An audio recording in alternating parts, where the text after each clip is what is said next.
Vamos abrir nossas Bíblias em Gálatas, capítulo 1. Gálatas, capítulo 1.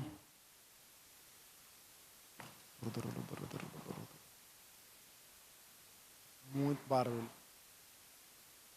Gálatas, capítulo 1, versículo de número... Vamos começar do 1. Paulo, apóstolo, não da parte de homens, nem por intermédio de homem algum, mas por Jesus Cristo, por Deus Pai, que o ressuscitou dentre os mortos. Todos os irmãos companheiros às igrejas da Galácia.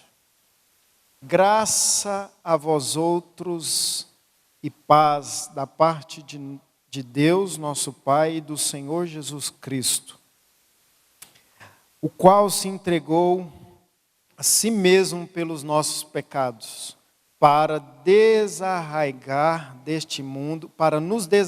deste mundo perverso, segundo a vontade de nosso Deus e Pai. A quem seja a glória pelos séculos dos séculos. Amém. Versículo 6. Admira-me que estáis passando tão depressa daquele que vos chamou na graça de Cristo para outro evangelho, o qual não é outro, senão que há alguns que vos perturbam e querem perverter o evangelho de Cristo. Mas ainda que nós, ou mesmo um anjo vindo do céu, vos pregue evangelho que vá além do que vos temos pregado, seja anátema. Assim como já dissemos e agora repito, se alguém vos prega evangelho que vá além daquele que recebestes, seja anátema, ou seja, amaldiçoado. Versículo 10, vamos seguir. Porventura procuro eu agora o favor dos homens ou de Deus? Ou procuro agradar a homens?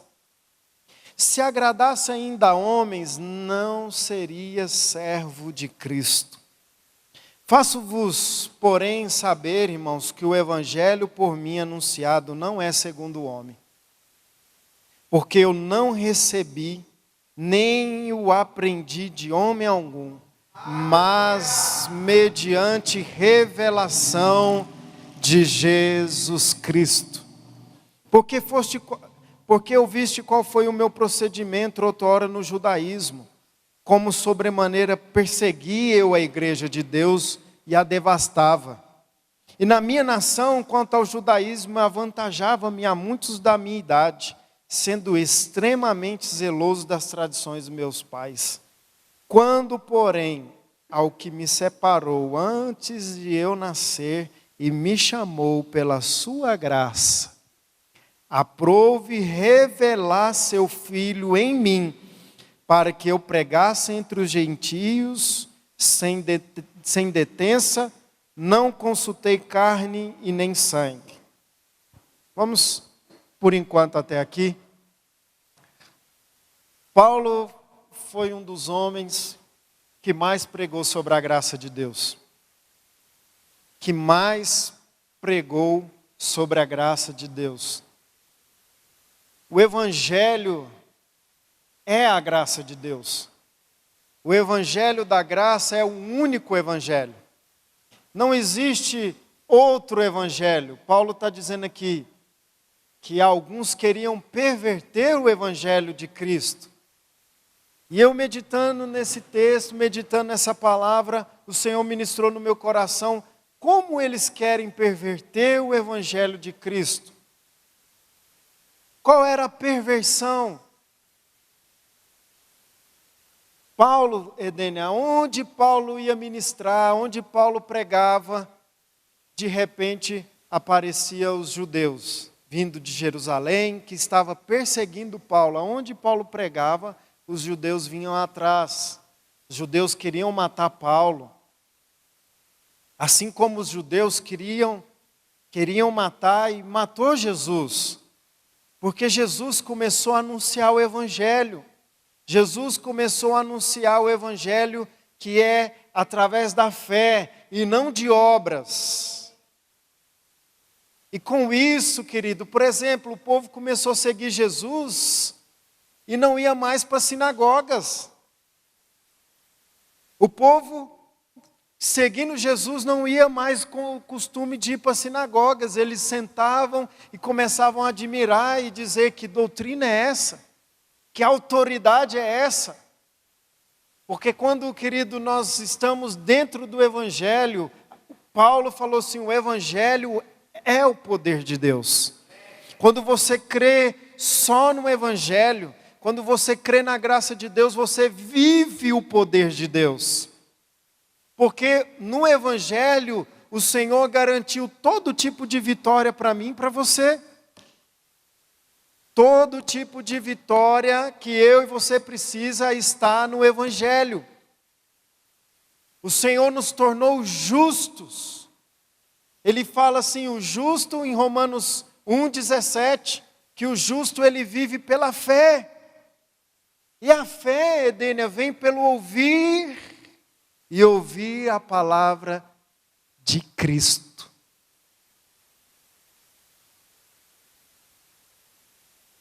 Quanto mais, querido, nós ouvimos a respeito do que Jesus fez por nós, quanto mais ouvimos sobre a sua obra consumada na cruz, quanto mais nós meditamos no que Ele fez, mais a fé é produzida no nosso espírito. A fé, ela se agarra no que Cristo fez. Ela se agarra na obra da cruz.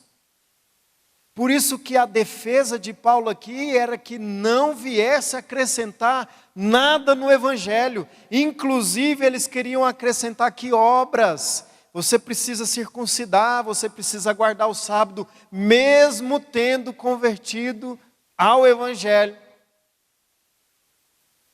A estratégia do inimigo ainda continua hoje sendo a mesma. Ele quer incluir obras, querem incluir esforço humano. E o Evangelho, querido, para ser produzido dentro do seu espírito, quanto mais você descansar, quanto mais você menos se esforçar, quanto mais você se aquietar, porque Davi, a palavra do Senhor diz que o Senhor, sabendo isso, ele pré-anunciou o Evangelho a Abraão. Sabe como Deus pregou o Evangelho para Abraão? Ele mostrou Cristo para Abraão. Por isso que Abraão é chamado o pai da fé. Ele viu a obra consumada. Por isso que ele disse, quando ele subiu no monte com seu filho, ele disse: o Senhor proverá para si o cordeiro. Porque Deus já havia anunciado a obra de Cristo para Abraão. Abraão, quando foi matar o seu filho, ele viu o que Deus ia fazer muitos anos na frente. Por isso que ele é chamado de o pai da fé. Abraão creu numa obra muitos anos na frente. Não tinha lei, não tinha regras. E a defesa de Paulo é que isso não aconteça naqueles dias e que o Senhor está levantando uma geração que ministra a graça nesses dias para que o Evangelho não seja pervertido. Para que o Evangelho simples. Gente, viver pela fé é simples. Você crê e recebe o seu milagre, você crê e você recebe a sua vitória, você crê e anda com Cristo. Crer, a palavra lá em Hebreus diz, Hebreus capítulo 4, aquele que crê, entra no descanso. Aquele que crê não entra no trabalho. Jesus falou assim, vós entraste num trabalho que vocês não trabalhou. Vós entraste no trabalho, sabe para quê? Para colher. Jesus estava falando isso. Vocês entraram na época de colher. Porque a obra o trabalho, o esforço, Jesus já tinha feito, anunciado que ia fazer na cruz, e Ele já fez. Nós entramos no Evangelho para colher. Você é filho do seu pai, você quando chega na casa do seu pai, você chega lá assim, pai, eu posso abrir a geladeira, eu posso pegar uma água, ou se tiver uma fruta você pede, ou você abre a geladeira, pega o que você quiser, você entra no quarto, deita na cama. Hoje eu fui visitar meu pai, entro no quarto, deito na cama dele. Meu pai. É o meu pai. Como, querido, Paulo escreve e fala assim, olha, não tendo nada, mas possuindo tudo. Porque tudo que você precisa está pronto para você e para mim, querido. Tudo que nós precisamos já está pronto. Por isso que é pela fé. Por isso que a nossa batalha é em permanecer em fé, não em vista, não no sentimento. Por isso que a oração em línguas é tão importante nesse processo. Porque nós não sabemos orar como convém. Quando nós passamos numa situação que quer pôr em xeque o que Deus diz. Deixa eu falar uma coisa para você. Jesus, capítulo 3 de Mateus, versículo 17. A Bíblia diz que o Senhor ouviu-se uma voz e disse, este é o meu filho amado, em quem me comprazo, em quem eu tenho prazer, em quem eu tenho contentamento. Capítulo 4 de Mateus, começa o Espírito levando Jesus para o deserto, Edena. Começa o Espírito guiando Jesus para o deserto para ser tentado pelo diabo.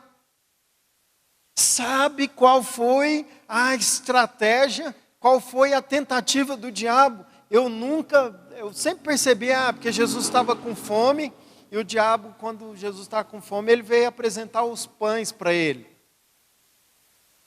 O diabo vem te tentar na sua fraqueza. Eu pregava e cria desse jeito, que o diabo, ele tenta você na sua fraqueza. E com isso eu tinha mais medo das minhas fraquezas. Mais medo. E quanto mais medo das suas fraquezas, mais elas vão aparecer. Querido, quanto mais medo do pecado você tiver, mais o pecado está lá. Quanto mais tentativa de vencer o pecado, mais o pecado aumenta, as fraquezas aumentam. Porque tudo aquilo que você foca, expande. Então a estratégia do inimigo,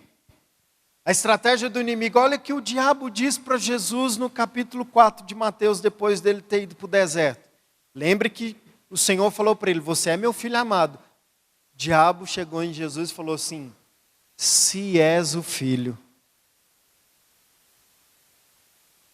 O diabo queria colocar em dúvida o que Deus acabava de falar para ele no capítulo 3, versículo 17. Você é o meu filho. Aí vem o diabo, se és o filho.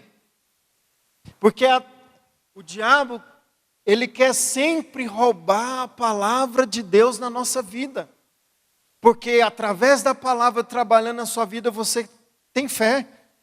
Você crê. E tudo é possível ao que crê. Querido, quem crê não tem porta, ele arromba. Quem crê, ele vê a vitória onde ninguém está vendo. Quem crê não para. Quem crê não está murmurando. Quem crê está sempre alegre. Paulo falou assim, sendo atribulado, mas nunca desanimado. Quem crê, querido, ele não é dessa terra não tem como explicar. Uma pessoa não desiste, a pessoa não para.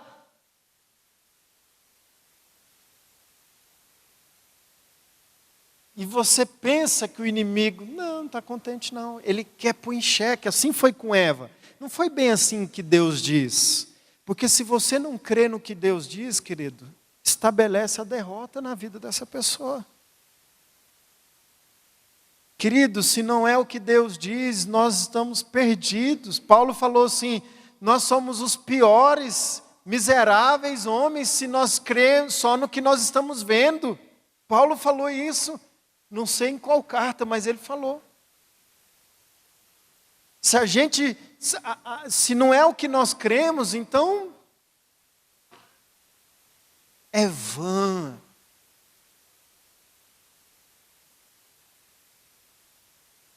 Então ele vem para matar e roubar a palavra que Deus te deu. Palavra de prosperidade, a palavra sobre a família, palavra sobre todas as áreas da nossa vida. Querido, por isso que em 1 João diz lá, a vitória que vence o mundo, a vossa fé. Vossa fé. E nós precisamos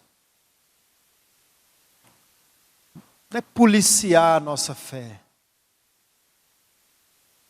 Que a palavra de Deus, ela corrige, mas ela não corrige, ela não vem para corrigir as nossas falhas em primeira mão, ela vem corrigir a nossa fé.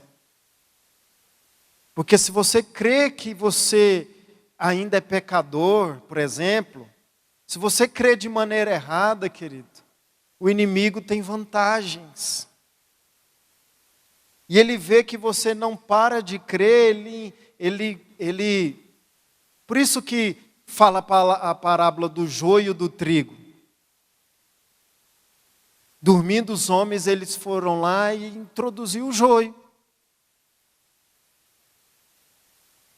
Introduziu o joio no meio do trigo. Mas há uma diferença entre o joio e o trigo que só dá para perceber quando o trigo dá cacho. Porque o trigo, quando ele dá cacho, ele dá o pendão, ele se dobra. O joio não se dobra. O joio nunca vai concordar com a palavra de Deus. O joio nunca concorda com o que Deus diz. Ele pode caminha junto, se simpatiza, mas quando precisa de crer,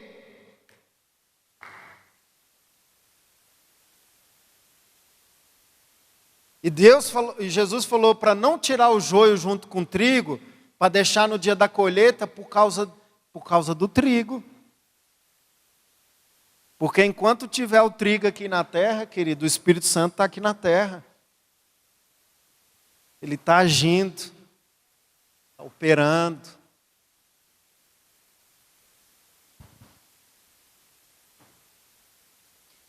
Por isso que é a preocupação de Paulo. Olha, se vocês adulterar o Evangelho, acabou.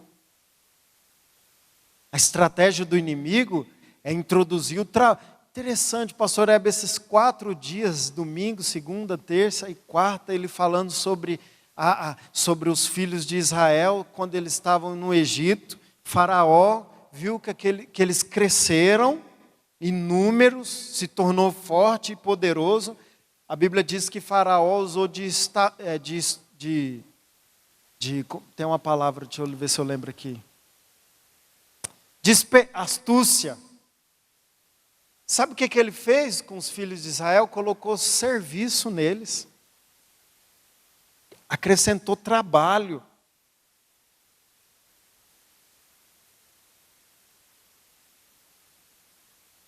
Querido, você quer vencer uma situação? Enfrenta essa situação para você ver de frente, por si mesmo.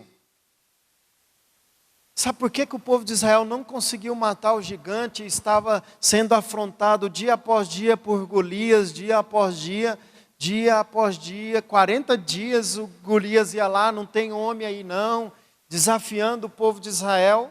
Porque um menininho daquele, Davi, com 17 anos, porque Davi, querido, ele não foi lá para vencer o gigante. Ele já tinha vencido um urso, já tinha vencido um leão, e ele não foi lá vencer o gigante. ele chegou lá e só creu que aquele gigante já estava vencido. Uma coisa é eu e você enfrentar uma situação para vencê-la. Outra coisa é nós enfrentar ela como sendo vencida. Quando eu estava enfrentando uma situação na minha vida, e eu lutando com aquela situação, lutando.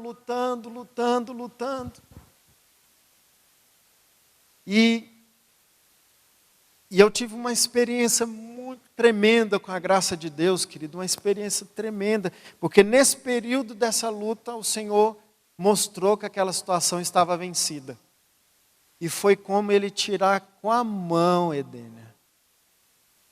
Assim, ó, parece que Ele pegou dentro de mim e arrancou aquilo dentro de mim. Eu nunca mais lutei contra aquela situação.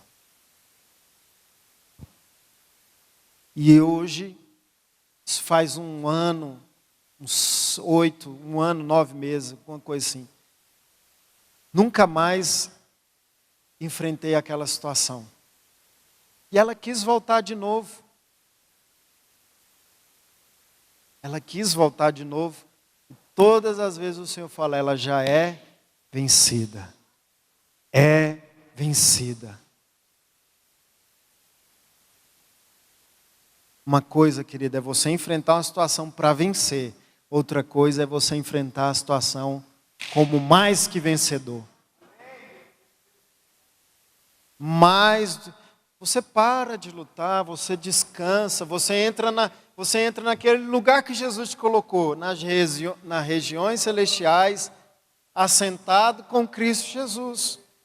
Sabe o que Martim Lutero fez quando o diabo falou, você está orando a Deus, no quarto dele o diabo apareceu para ele e falou, né, para ele, você está orando a Deus, mas você fez isso, você pecou nisso, você pecou naquilo, você fez isso, você fez aquilo outro. Aí Martim Lutero esperou o diabo falar, né? Esperou o diabo falar e falou assim, mas o sangue de Jesus me purifica de todo pecado. Queridos, o diabo teve que ir embora. Porque a palavra do Senhor diz assim, sujeitai-vos, pois a Deus, resistir o diabo, e ele fugirá de vós. O que é que eu me sujeito a Deus? Naquilo que Ele fez em Cristo Jesus. Porque quando Deus nos vê, quando Deus vê, Edênia me vê, Ele vê o sangue de Jesus sobre a nossa vida, querido. Ele nos vê em plena harmonia, em plena perfeição. Porque Deus não podia fazer uma obra e parecendo que essa obra não é perfeita. A obra de Deus é perfeita. Por isso que Ele, quando olha para mim, para você, vê Jesus, Ele vê a obra pronta, concluída. Por isso que a Bíblia diz que Deus entrou no descanso e resta um descanso para o povo de Deus. Quando é que eu entro nesse descanso? Quando eu creio. Quando eu creio, eu descanso. Quando creio, eu declaro, porque com o coração se crê e com a boca confessa. Então, por isso que o Senhor corrige a fé em nós. Porque se eu crer errado no coração, eu vou confessar errado. E eu vou viver errado. Vou viver lutando. Eu vou viver lutando, eu vou viver querendo vencer. E não vivendo como um vencedor. Mais do que vencedor. Porque se eu viver segundo o que eu venço por mim mesmo, eu vou ser medíocre. Eu vou ser superficial, raso, e Deus não tem rasuras para nós. Deus tem as profundezas do Espírito. O Senhor quer te ver alegre o tempo todo, querido. Por isso que Tiago fala, tende o motivo de toda alegria, o passar por várias tribulações, várias provações, porque sabendo que a prova da vossa fé, ela não vem para te destruir, ela não vem para te matar, mas ela vem para te corrigir a fé, corrigir seu posicionamento de fé para que você viva em vitória. Meu Deus!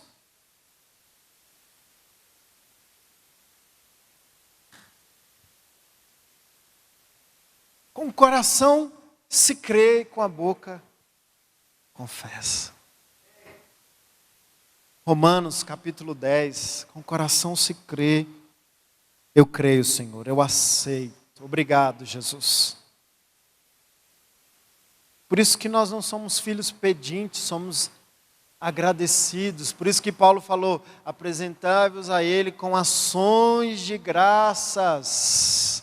Obrigado, Senhor. Entrega essa situação para o Senhor e descansa, porque Ele já fez, está pronto, no nome de Jesus.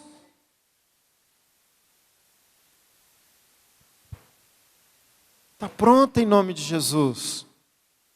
Por isso, o operar do Espírito, tanto quanto o inimigo quer roubar a fé, como o Espírito, ele alinha você na fé. Por isso que Judas fala, edificando-vos sobre a vossa santíssima fé. Guardai-vos no amor de Deus. Porque o verdadeiro amor lança fora todo medo. Enquanto há medo no nosso coração, querido, há medo em nós, bloqueia a fé de operar. Não é Deus que não está agindo, é eu que não estou devidamente, crendo devidamente. Eu estou com imperfeições na minha fé, na minha maneira de crer. E o Espírito Santo, através da oração em línguas, ele tira o entendimento natural, para que o entendimento do seu espírito expande, querido. Conquiste a sua alma, aquieta a sua dor, aquieta a sua angústia. Por isso que o salmista falou, em aquietar, em sossegar, está a vossa salvação. Em aquietar e sossegar, está a vossa salvação. Então, o que isso tudo tem a ver com o Evangelho? O Evangelho é as boas notícias. O Senhor não tem má notícia para nós, Ele tem boas notícias. Por isso que quando Jesus ressuscitou, encontrou os discípulos na casa, primeiro encontrou alguns discípulos e Tomé não estava lá. Depois ele foi na casa de novo, atravessou a parede e apresentou a ele, sempre falando, paz seja convosco. E Tomé tinha dito para os discípulos, que os discípulos falaram, nós encontrou o mestre, ele ressuscitou. Tomé falou assim, só se eu tocar o dedo e o meu dedo atravessar a mão dele, eu vou crer. Você vê o que ele cria. Eu só creio se eu ver. Até para esses Jesus aparece, querido. Apresenta o sacrifício dele. Jesus chegou em Tomé e falou assim, toca então, Tomé, para que você creia.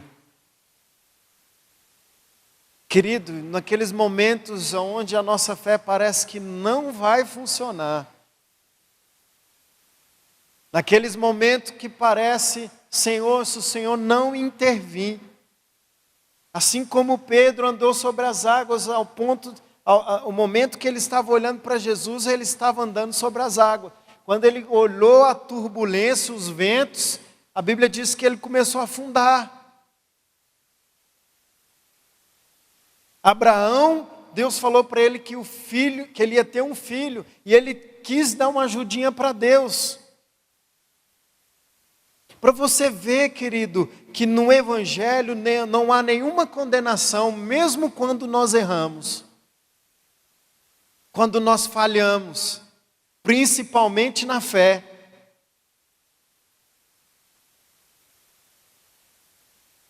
Não há condenação, porque o Senhor conhece o seu espírito, Ele conhece o seu coração. Se ele falou assim, a parábola das 99 ovelhas, se uma se perdeu, a Bíblia diz que o pastor, ele deixa as 99 e vai atrás da que se perdeu. Porque o Senhor não nos deixa perdido, Edênia.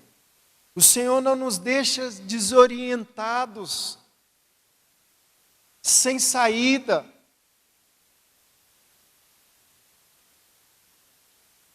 Então Pedro, quando começou a afundar, diz que Jesus estendeu as mãos para ele, e o levantou, e o trouxe de novo para o barco. Ele sempre nos traz de novo para o barco. Ele sempre nos traz de novo.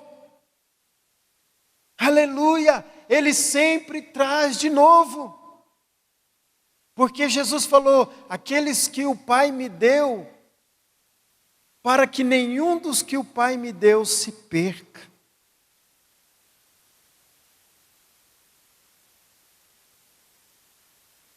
Abraão quis dar uma ajudinha para Deus, fez Ismael com a escrava.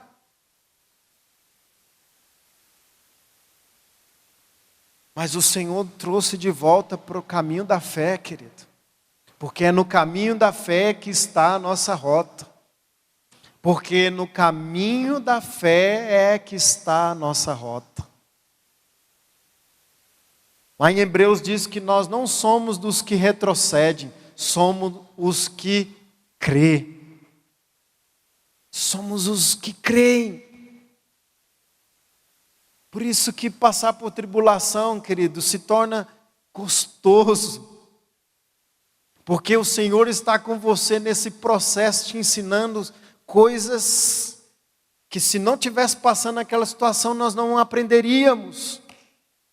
Não seríamos experimentados. Por isso que Pedro fala, olha, não estranheis quando vocês forem provados, porque a fé de vocês tem mais valor do que o ouro perecível.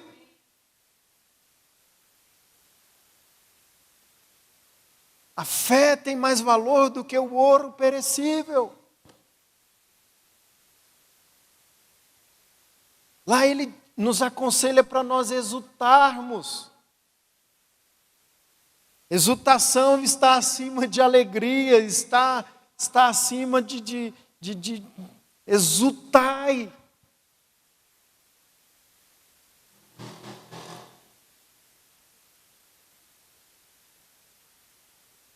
Porque nós não estamos contemplando, querido, o natural. Por isso que lá em Hebreus diz, olhando firmemente para o autor e consumador da fé. Uau! Uau! Enquanto estivermos olhando para Jesus e a sua obra consumada, que Ele fez por nós na cruz, sempre vamos manter nossa boca cheia de louvor e gratidão, querido. Nossas mãos levantadas a Ele, em adoração e rendição a Ele. Porque tudo já está feito. Tudo já está feito. E quem crê, entra no descanso. Amém? Era isso que eu queria compartilhar com os irmãos em nome de Jesus. Graça e paz. Até amanhã.